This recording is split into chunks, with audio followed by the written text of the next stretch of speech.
Bem, irmãos e irmãs, hoje nossas leituras falam da vida, né? A tão importante, vital, a vida. O que seria de nós sem a vida?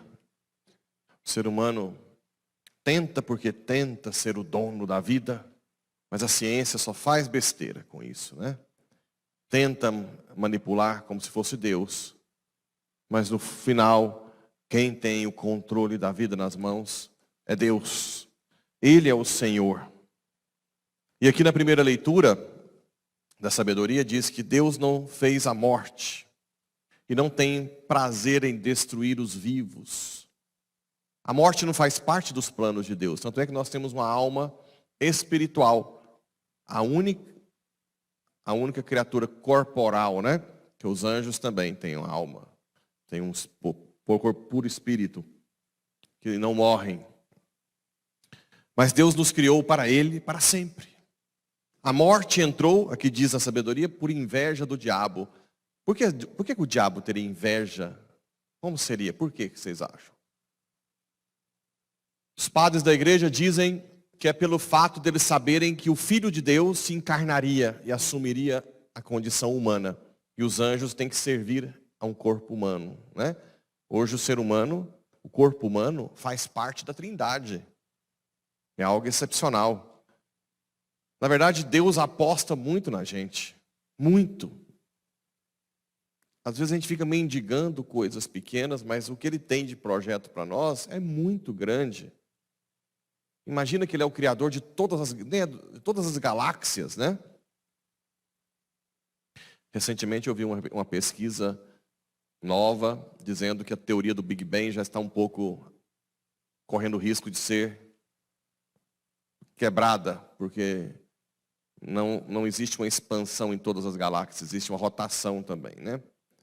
Então, isso quebra um pouco. A teoria do Big Bang, quem fez foi Georges Lemaitre, que era um padre francês, né? Depois os americanos foram tomando.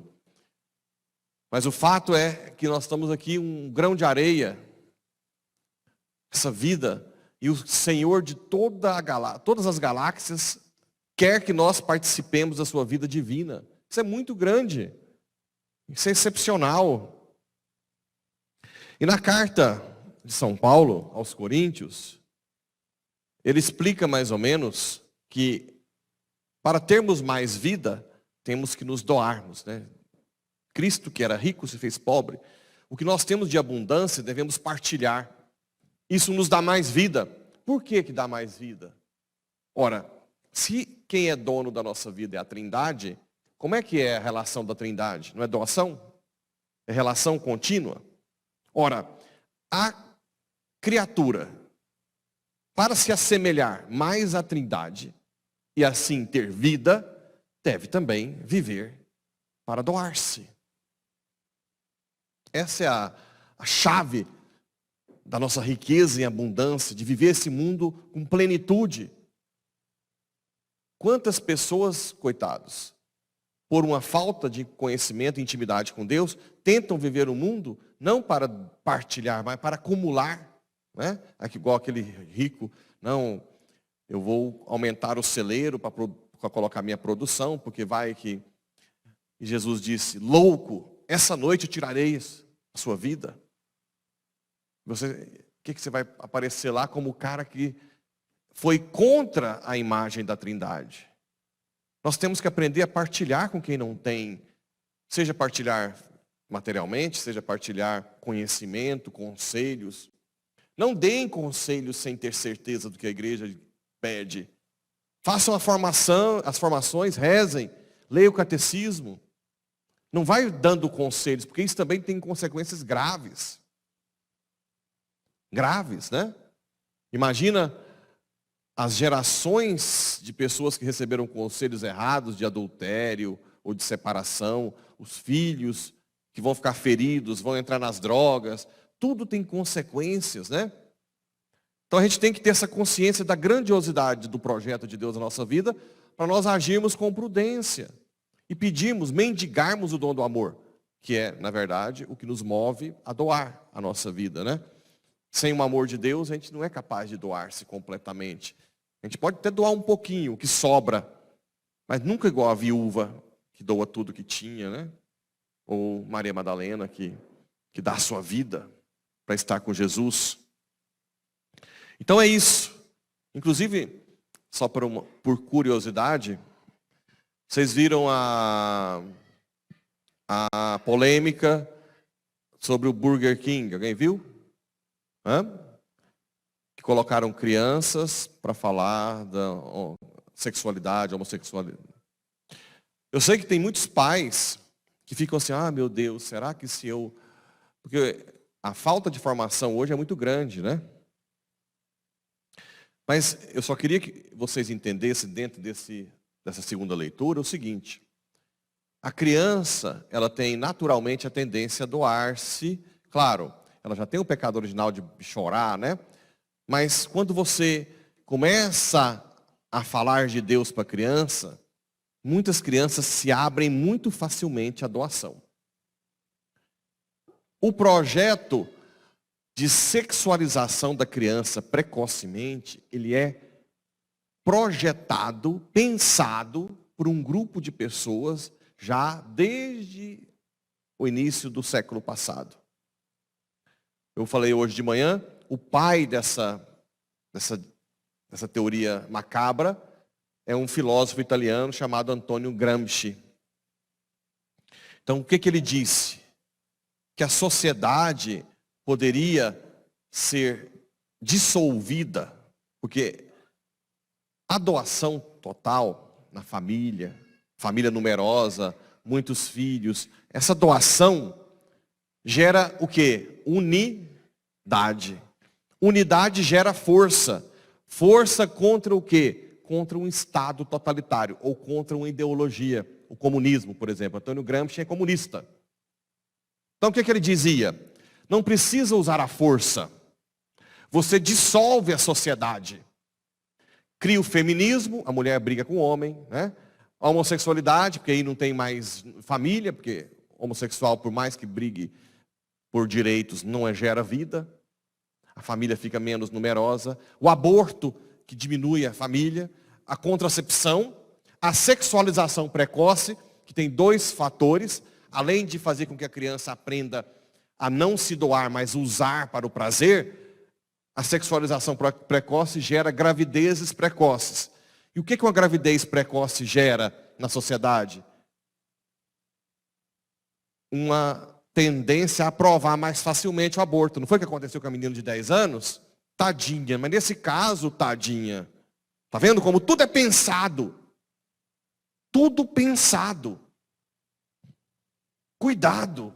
O que nós temos de arma? A oração e a formação aqui na igreja e na família. Precisamos formar antes que seja tarde demais. E as escolas hoje estão fazendo isso. As empresas, os bancos. Essa capacidade de impedir isso, né? Que você cria uma criança a se doar completamente, sem pedir nada em troca, para ser santa, quebrando tudo, todos os valores cristãos. Estamos vivendo momentos difíceis no mundo inteiro. Acabei de publicar uma notícia que na China agora está aumentando os sequestros em massa de pessoas para criar pânico. Sequestram lá 100, 200 pessoas, já chegaram a 50 e tantas mil pessoas, ficam 6 meses sofrendo torturas. E nós aqui, com um monte de gente, defendendo ideias comunistas. É impressionante. Você vai na Polônia, e eu conto que tem pessoas aqui que têm uma fé, né, um desejo de ser marxista, comunista, eles ficam loucos. Como eles podem querer, se nós é que sofremos tudo aqui na Polônia? Tanto é que os países que tiveram, a Ucrânia, Polônia, proibiram no parlamento o comunismo. Proibiram. Nós estamos vivendo momentos difíceis. Não baixem a guarda. Não brinquem com isso. Porque quanto menos assemelharmos a Trindade, menos vida teremos. E a quantidade de galhos secos no final dos tempos será muito grande para jogar no fogo. Nós precisamos de pessoas que têm seiva, a seiva do amor. O amor que vem de Cristo, o amor de doação, o amor que se faz entregar completamente à vontade de Deus. E aí, para coroar, temos aqui o Evangelho. E tem duas, eu vou falar algumas interpretações de alguns padres da igreja sobre esse Evangelho. Padres da igreja são aqueles que até o século VIII analisaram o depósito da fé deixado aos apóstolos. Então são aqueles santos ou teólogos que primeiro fizeram teologia. Teologia é refletir sobre o que foi revelado, né? Então os padres da igreja, eles têm opiniões diferentes, tal, e eles servem de matéria-prima para qualquer estudo teológico. Então se eu for fazer um estudo hoje na igreja, uma das fontes são os padres da igreja. Então alguns padres da igreja, nesse texto, fazem uma comparação seguinte, que Jairo é o chefe da sinagoga, que representa os judeus que negaram Cristo, e que por isso, quem é? Eu sou o caminho, a verdade e a vida. Se você nega Cristo, você tem vida? Então Jairo tem a sua filha que está morrendo, que simboliza a morte dos judeus que negam Cristo. Entende? Claro, as interpretações dos padres da igreja não são absolutas. Você pode achar que tudo está tudo bem ou não, eu não concordo muito. Eles não são dogmas, são só pontos de vista. Quando a igreja vai analisar os padres da igreja, ela analisa o que a maioria deles disseram. Entende? O que a maioria diz sobre tal assunto. Mas ela não dogmatiza uma fala de um padre da igreja. Então, é uma interpretação que pode ser aceita ou não. Então, Jesus, vendo a fé de Jairo, que são poucos judeus que aceitaram Jesus, diz, vou até sua casa. Só que no caminho, ele vai em meio à multidão. A multidão, para os padres, alguns padres da igreja, representa o povo pagão. A igreja católica universal. Católico, sabe o que é católico? O que quer dizer católico? Universal. Igreja católica quer dizer que está no mundo universal. Vocês podem ir para o Japão, tem missa. Tudo bem que vocês vão. Né? Mas vocês vão entender ali o ofertório. Eu já participei de muitas missas que eu não entendia nada. Na Croácia, tantos lugares, nada. Absolutamente nada. Mas era missa. Você sabe, na hora de comungar, na hora de ajoelhar, né? Isso é muito belo, católica. Então o povão. Jesus veio para os judeus. Mas após Jesus houve uma universalização. Ide pregai o evangelho ao mundo inteiro. Certo? Então Jesus veio para os judeus, mas ao mesmo tempo para universalizar. Então dentre os pagãos aparece a hemorroíça. Que além de pagã, ela estava sangrando. Você sabe que para os judeus, sangramento, menstruação, é sinal de impureza. A mulher tinha que ser isolada, não pode tocar ninguém. Por isso que ela diz que dá a volta e toca por trás o manto. A fé dela, a humildade é tão grande que sai uma força de Jesus para ela. As forças das virtudes. Quem toca Jesus não fica sem mudar de vida. Porque na verdade é tocado por ele, né? Quem toca Jesus, quem busca tocá-lo, nunca fica a mesma pessoa. Quem toca de verdade com esse coração humilde, como mesmo. Por que ele disse, quem me tocou? Ele queria expor aquela pessoa como um sinal de fé fora do judaísmo. Esses padres da igreja que na época dizem que Jesus fingiu que não sabia. Hoje, a gente sabe com a teologia sobre a kenosis de Cristo, ela foi desenvolvida mais no século passado. que Jesus se esvaziou, lembra? Completamente. Hoje, provavelmente o que a igreja mais diz é que Jesus realmente não sabia quem tocou. Não porque ele não é Deus, porque a identidade dele é Deus, mas ele quis se esvaziar. Ele só tinha dons sobrenaturais infusos na sua união hipostática, né, infusos por Deus para uma missão. Mas ele não tinha os superpoderes de Deus, onipotência, porque ele não quis, ele se esvaziou. Ele era ser humano mesmo. Então ele diz, quem me tocou? Por que ela treme? Porque ela não poderia ter tocado pela lei judaica. E como é que Jesus acolhe ela? Como é que ele chama ela? Filha. Ou seja, quem vem da vida pagã com humildade, humilhada, esvaziada de si mesmo, e toca Jesus, pela fé, se torna filho de Deus. Filho no filho, não é isso que a igreja ensina? Nós somos filho no filho. Jesus que é filho verdadeiramente, nós por adoção, né? O batismo nos faz filho no filho. Essa filiação de quem se adere a Jesus é algo que Deus quis dar à humanidade. E ela para o fluxo. Interessante que tem 12 anos que ela tem esse problema. E a filha de Jairo tem quanto tempo? Quantos anos? 12 anos. Que é a maturidade. E Jesus foi no templo com quantos anos? É o momento da maturidade. Lembra de eu falar? A maturidade espiritual. Né? E 12 também para os judeus é plenitude. Né? 12 vem de 12 apóstolos, as 12 tribos, o universal. Os 12 do antigo, 12 do novo, né? Os 144 mil salvos do Apocalipse, que seria 12 vezes 12 vezes 1000, que simboliza multidão. Todos do antigo, do novo, uma multidão. Ok? Está tão confuso, não? Claro, como eu disse, isso abre a nossa mente. São opiniões dos padres da igreja, mas eu acho muito, muito conveniente. É muita coisa. Não é coisa que a igreja dogmatiza. Fala, não, tem que ser isso e pronto. Ok? Aí chega na filha de Jairo, e eles dizem, já está morta. Então o judaísmo está morrendo, já está morto. E Jesus diz, não, ela dorme. E o que eles falaram depois? Caçoavam, né? Riam de Jesus. Ora, quando a pessoa, nós que somos meio assim, miseráveis, quando o povo ri de nós, o que a gente dá vontade de fazer? Provar que a gente está certo. Não é verdade? Eu vou provar para essa pessoa aqui que ela está rindo de mim.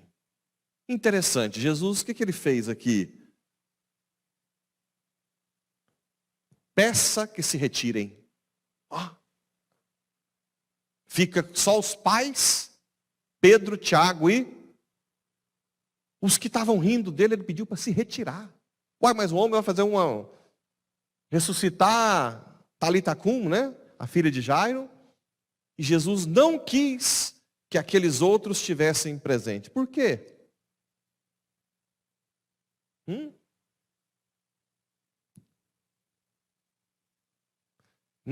O que eu ouvi foi não acreditava. Não tinha fé. Muito bem. Agora eu vou desenvolver essa sua resposta. Eu senti tanta firmeza que deu vontade de ouvir. Olha só. Quando você busca tocar Jesus, quando Jairo buscou, você tem que se esvaziar de você mesmo, concorda? Você não pode buscar ajuda se você se sente autossuficiente. O que acontece na igreja? Quando a gente vê pessoas que começam a vir na igreja com humildade grande, aquela humildade esvaziando, né? E tem uma experiência profunda com Jesus, seja lá qual for, ou vê outras experiências, vê testemunhos. Eu não sei se aconteceu isso com vocês. E o resto da família não é de igreja. Essa pessoa chega em casa toda alegre, né? E tenta transmitir aquilo tudo. E como é que acontece depois? Família não entende nada. E depois começa a te Ticar. Aí você vai ficando assim, gente, aí passa um dia, 2 dias, mas acontece. Não, você está ficando doido, você já está. Não.